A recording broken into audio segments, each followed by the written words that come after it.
Hello friends, approach differently में आपका स्वागत है। आज का टॉपिक मैंने चूज किया है ट्रस्ट इश्यू।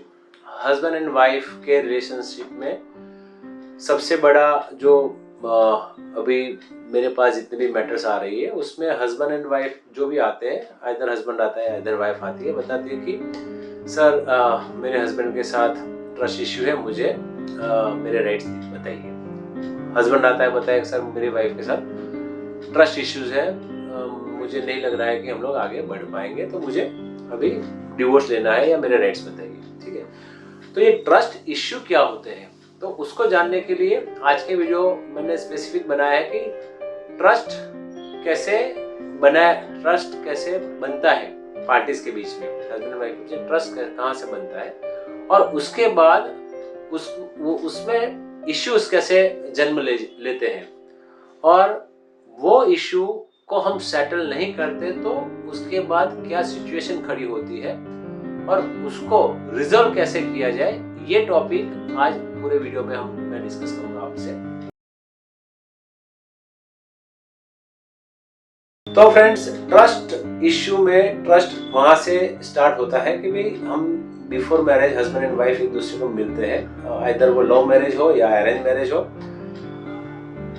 वाइफ जो है वो अपने बारे में बताती है कि भाई मैं ये बैकग्राउंड से हूँ, मुझे ये चीजें पसंद है, मेरे जॉइंट फैमिली में मैं रही हूँ, बड़ी हूँ छोटी हूँ, मैं मेरे फैमिली में बहुत सबसे एडजस्ट होके बड़ी हुई हूँ, घर का सारा काम मैं संभाल के आगे आई हूँ, रसोई मुझे अच्छी लगती है, मुझे ऐसी लाइफ चाहिए, मेरी एक्सपेक्टेशन ऐसी है, मुझे ऐसा हस्बैंड चाहिए। जो भी वो है वो एक मीटिंग में बताती है। ग्रेजुअली सामने हस्बैंड जो है वो बताता है कि मैं ये बैकग्राउंड से आया हूँ, मेरे पास ये फाइनेंशियल बैकग्राउंड है, जॉब है, कार है, वीकेंड्स में मैं यहाँ जाता हूँ, छुट्टियों में मैं फ्रेंड्स के वहाँ यहाँ जाता हूँ, आउट ऑफ इंडिया टूर करता हूँ या नहीं करता हूँ, जो भी है वो बताते रहते हैं। ठीक है, तो उससे क्या होता है कि वाइफ हस्बैंड में देखती है कि भाई ये हस्बैंड जो है वो मुझे खुश रख पाएगा कि नहीं।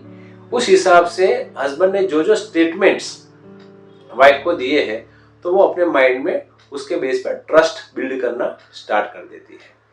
हस्बैंड ने बोला होता है कि भाई मेरे पास कोई रिस्पॉन्सिबिलिटीज नहीं है, मेरे पेरेंट्स फॉरवर्ड है, ठीक है, तो उस हिसाब से वाइफ को लगता है कि भाई अगर मैं इसके साथ मैरिज करती हूँ, सिक्योरिटी तो मिलेगी financially, but at the same time मेरे उसके पेरेंट्स फॉरवर्ड है, मैं कहीं पे भी जा सकती हूँ, मुझे जॉब भी करनी है तो कर सकती हूँ, तो ये सारी सिक्योरिटीज वो पहले देख लेती है, उसके बाद वो डिसाइड करती है कि ठीक है चलो, तो ये आदमी जो बता रहा है उस पर मैं ट्रस्ट करती हूँ, और फिर मैरिज के लिए वो हाँ बोलती है। तो वाइफ ने ट्रस्ट बिल्ड किया हस्बैंड के लिए। ठीक है, हस्बैंड यहाँ पे ट्रस्ट कैसे बिल्ड करता है वाइफ के लिए। वाइफ बताती है कि भाई मैं बहुत केयरिंग हूँ, घर में मेरे इतने बैकग्राउंड है, फैमिली बैकग्राउंड है, या हस्बैंड डायरेक्टली पूछ लेता है कि भाई मेरी जॉइंट फैमिली है, तुम रहोगी। वाइफ बोलती है ठीक है, मुझे कोई इश्यू नहीं, क्योंकि मैं भी वही बैकग्राउंड से आई हूँ, तो मुझे जॉइंट फैमिली में पेरेंट्स की केयर करने में मुझे कोई इश्यू नहीं है। ठीक है, साथ में हस्बैंड बोलता है कि भाई तुम्हें मेरे पेरेंट्स की केयर करनी है, घर का खाना तुम्हें अच्छा आना चाहिए, सब मेरे रिलेटिव्स है उनकी केयर करनी है वो। तो जब वाइफ को सिक्योरिटी फील होती है कि भाई हस्बैंड मुझे ये सब देगा, तो वाइफ उसकी जो रिक्वायरमेंट है उसमें हाँ बोलती है। तो हस्बैंड यहाँ पे ट्रस्ट बिल्ड करता है कि ठीक है, ये लड़की मेरे लिए सही है, क्योंकि जो कुछ वो बता रही है वो करेगी, ऐसा लग रहा है, लुकिंग टू हर सिचुएशन, जो उसने बैकग्राउंड दिखाया है अपना, उस हिसाब से लग रहा है कि वो करेगी, तो हस्बैंड उसके लिए हाँ बोल देता है। मैरिज लाइफ स्टार्ट होती है। मैरिज लाइफ जैसे ही स्टार्ट होती है उसमें शुरू में 1 साल 6 महीना 1 महीना कोई इश्यूज नहीं आते। जनरली इश्यूज आना तब स्टार्ट हो जाते हैं कि थोड़ा पैसेज मैरिज का पास होता है, उसके बाद रिस्पॉन्सिबिलिटीज वाइफ पर घर की रिस्पॉन्सिबिलिटीज आ जाती है, वो जो एक्सपेक्टेशन लेके आई थी वो नहीं कर पा रही है, कहीं ना कहीं उसको रुकावट आ रही है, आइदर थ्रू हर इन-लॉज यानी हस्बैंड के पेरेंट्स से, आइदर हस्बैंड से, और वो जो ड्रीम लेके आई थी, जो ट्रस्ट लेके आई थी कि मुझे ऐसी लाइफ मिलेगी, वो ट्रस्ट कहीं ना कहीं डैमेज होना शुरू होते हैं। तो वहां से इश्यूज यानी ट्रस्ट के इश्यूज क्रिएट होने स्टार्ट हो जाते हैं। शुरू में वाइफ बताती नहीं है, थोड़ा बहुत एडजस्ट करती है या इनडायरेक्टली बताना शुरू करती है, ठीक है। इधर हस्बैंड का जो रोल है वो चेंज हो जाता है, स्टेटस चेंज होता है, अनमैरिड से मैरिड का स्टेटस लग जाता है। वाइफ का भी अनमैरिड से मैरिड का स्टेटस मिला, हस्बैंड को भी अनमैरिड से मैरिड का स्टेटस मिला, तो स्टेटस चेंज हुआ तो रिस्पॉन्सिबिलिटी चेंज हो गई। वो तो उसको क्या करता है, वो जवाबदारी लेना शुरू करता है। पहले वो अकेला था, जवाबदारी नहीं लेता था, अच्छी तरह से घूम सकता था, उसको कोई रोकने टोकने वाला नहीं था। अभी वाइफ की जवाबदारी है, टाइम टू टाइम घर पे आ जाना है, वाइफ को कहीं ले जाना है, सोशल में साथ में ही जाना है। तो ये सारी जो रिस्पॉन्सिबिलिटीज आती है तो वो एकदम से कैपेबल नहीं होता है। तो कई बार क्या होता है कि वो अपनी रिस्पॉन्सिबिलिटी से थोड़ा डर जाता है या डिस्टर्ब हो जाता है। तो इसकी इफेक्ट क्या पड़ती है, जो उसने कमिटमेंट अपनी वाइफ से की होती है कि भाई ट्रस्ट जो उसने बिल्ड करवाया होता है कह के कि भाई मैं इस हिसाब से लाइफ जी के आया हूं और मैं ऐसी लाइफ दूंगा, तो वो स्टेटमेंट या वो कमिटमेंट वो फुलफिल नहीं कर पाता है। तो वाइफ का ट्रस्ट उसने तोड़ दिया, तो यहाँ पे वो ट्रस्ट इश्यूज यहाँ पे खड़े हो जाते हैं। तो ये दोनों के टाइम साइड में से ट्रस्ट इश्यूज धीरे धीरे बड़े होते हैं। वो ट्रस्ट इश्यू वो लोग अंदर अंदर डिस्कस नहीं करते। वो लोग क्या करते हैं जनरली कि अपने पेरेंट्स से या अपने फैमिली फ्रेंड्स से उनसे बात करते हैं कि भाई ऐसे ऐसे मेरा हस्बैंड या मेरी वाइफ बिहेव कर रही है, तो अभी मैं क्या करूं। अभी मान लो कि वो लोग समझदार हैं, वो लोगों को अभी ऐसा कोई एक्सपीरियंस है और उसमें से उन्होंने पॉजिटिव थिंग्स एक्सेप्ट करके निकले हैं, तो समझाएंगे कि भाई ऐसे जो रिस्पॉन्सिबिलिटीज आती है तो कई बार हस्बैंड एंड वाइफ चेंज होते हैं, उसमें पर्सन गलत नहीं होता है, उसको समझने की थोड़ी समझदारी चाहिए आप लोगों में। तो वो जो चीज है वो समझाते हैं तो कई बार घर टूटने से बच जाते हैं। लेकिन कई बार क्या होता है कि उसको उल्टी समझ देने स्टार्ट कर देते हैं, पेरेंट्स से या फ्रेंड्स से ऐसा बोल देते हैं कि भाई ये पर्सन तुम्हारे लिए सही नहीं है, ठीक है, तुम इससे डिवोर्स ले लो, हम तुम्हारे साथ हैं। क्या हुआ था, ट्रस्ट इश्यू था, उसमें इन लोगों ने ये समझा दिया कि तुम्हें उससे डरने की जरूरत नहीं है, तुम्हें तुम्हारा राइट जो है, तुम्हें जो कमिटमेंट किया था अगर वो अभी नहीं कर रहा है तो आगे जाके तुम्हें कैसे रखेगा। तो ये जो इश्यूज वो बताता है जिसकी वजह से हस्बैंड एंड वाइफ उसकी वर्ड्स में आ जाते हैं, तो वो ज्यादा एक दूसरे से डिस्टेंस बनाने शुरू कर देते हैं, झगड़ना शुरू करते हैं। एक स्टेज ऐसा आता है कि हस्बैंड एंड वाइफ अलग हो जाते हैं। अलग होने के बाद उन लोगों को पता नहीं होता है कि भाई किसकी वजह से वो लोग अलग हुए हैं।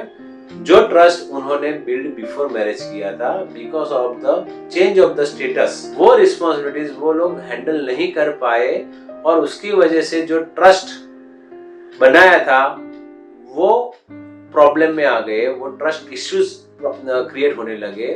तो उसको सॉल्व करने की वजह से वो लोग एक दूसरे से नफरत करने लगते हैं और नफरत इस हिसाब से पहुंच जाती है कि उनको आजू बाजू वाले पेरेंट्स फ्रेंड्स वही बोलते हैं कि अब तुम तुम्हारे राइट्स के लिए कोर्ट में चले जाओ।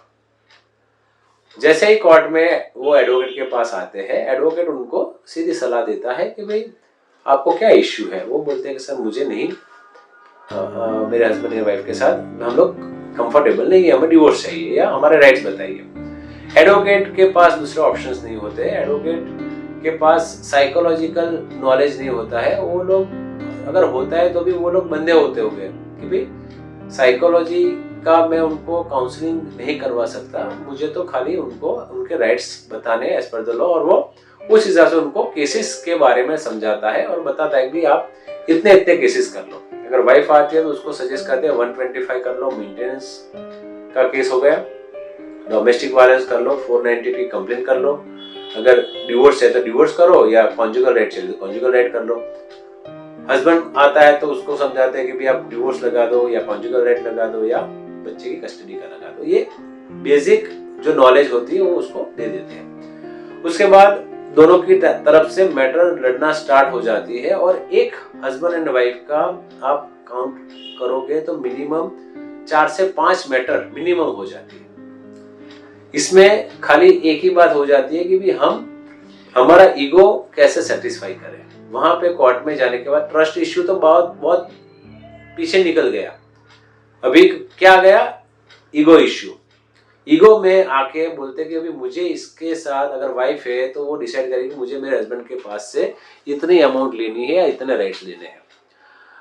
अगर मान लो कि वाइफ हस्बैंड आ गया तो हस्बैंड बोलते हैं कि मुझे मेरी वाइफ से डिवोर्स लेने हैं या उसको मेंटेनेंस नहीं देना है या मुझे बच्चा लेना है उसके पास या विजिटेशन लेना है। ट्रस्ट का पॉइंट था जो सही में उस पर वर्क करने की जरूरत थी, वो हाथ में से निकल जाता है। और 1 साल 2 साल 3 साल 4 साल 5 साल तक वो लोग कोर्ट में उलझे रहते हैं। उसके बाद उनमें समझ आती है कि सर हम तो कहीं पे फंस गए, ऐसा लग रहा है, इसमें से निकलने का तरीका क्या। तब वकील साहब बताते हैं कि भी आप मीडिएशन कर लो, सेटल कर लो। सेटलमेंट में क्या होता है कि बस हमें आगे नहीं लड़ना है या डिवोर्स लेना है तो एक अमाउंट फिक्स कर लो, कस्टडी विजिटेशन रेट फिक्स कर लो और इसमें से निकल जाओ। तो यहाँ पे निकलने के बाद फिर पर्सन दूसरी शादी करने के लिए सोचता है, दूसरे पार्टनर के साथ एसोसिएट होने के लिए सोचता है। तो बात वही वापस आ जाती है ट्रस्ट का। तो जब हमें वही मेथड में या वही प्रोसेस में वापस जाना है तो हम हमारे पार्टनर के साथ ये ट्रस्ट इश्यू क्यों रिजोल्व नहीं करें। तो फ्रेंड्स, ट्रस्ट इश्यू रिजोल्व करने का सबसे आसान तरीका बहुत सिंपल है। कुछ नहीं करना है, आपको आपकी वाइफ है या हस्बैंड है उनको साथ में बिठाना है और खाली इतना पूछना है कि बिफोर मैरिज हम जो लाइफ स्टाइल जी रहे थे उसके बाद हमें एक अलग से रिस्पॉन्सिबिलिटीज मिली है और वो रिस्पॉन्सिबिलिटीज निभाते निभाते मैंने जो कमिटमेंट आपसे किया था, अगर हस्बैंड है बोलता है वाइफ से किया था और वाइफ बोलती है हस्बैंड से किया था, तो वो कमिटमेंट कहीं ना कहीं थोड़ा मॉडिफाई हुआ है। ठीक है, मुझे उस पर काम करना है, मुझे वो सेटिस्फाई करना है, लेकिन मुझे अभी ये सिचुएशन में नहीं कर पा रही हूँ या नहीं कर पा रहा हूँ, तो तुम थोड़ा एडजस्ट हो जाओ। मैं हमेशा तुम्हारे साथ रहूंगा, मेरा सपोर्ट तुम्हारे साथ है, बस थोड़ा टाइम जो है वो निकाल लो। उसके बाद हम वही लाइफ अच्छी तरह से खुद जी सकेंगे या अपने बच्चों को दे सकेंगे। अगर ऐसा अप्रोच आपने रखा तो डेफिनेटली आप लोगों के ट्रस्ट इश्यूज रिजोल्व करने के लिए कोर्ट में जाना नहीं पड़ेगा, आप खुद आपके ट्रस्ट इश्यू रिजोल्व कर सकते हैं। Thank you very much friends. आपके कोई इसमें कमेंट है, कोई सजेशन है तो कमेंट बॉक्स में जरूर लिखना। और मैं एक बात जरूर से कहना चाहूँगा कि आपकी तरफ से अगर कोई नए टॉपिक्स आते हैं तो उस पर भी मैं मेरे 23 इयर्स का जो भी ये मैट्रिमोनियल सब्जेक्ट का एक्सपीरियंस है उसमें मैं डेफिनेटली आपको हेल्पफुल हो पाऊँगा, ऐसा मुझे विश्वास है। तो आपके टॉपिक्स भी मुझे ज़रूर से भेजना। Thank you very much.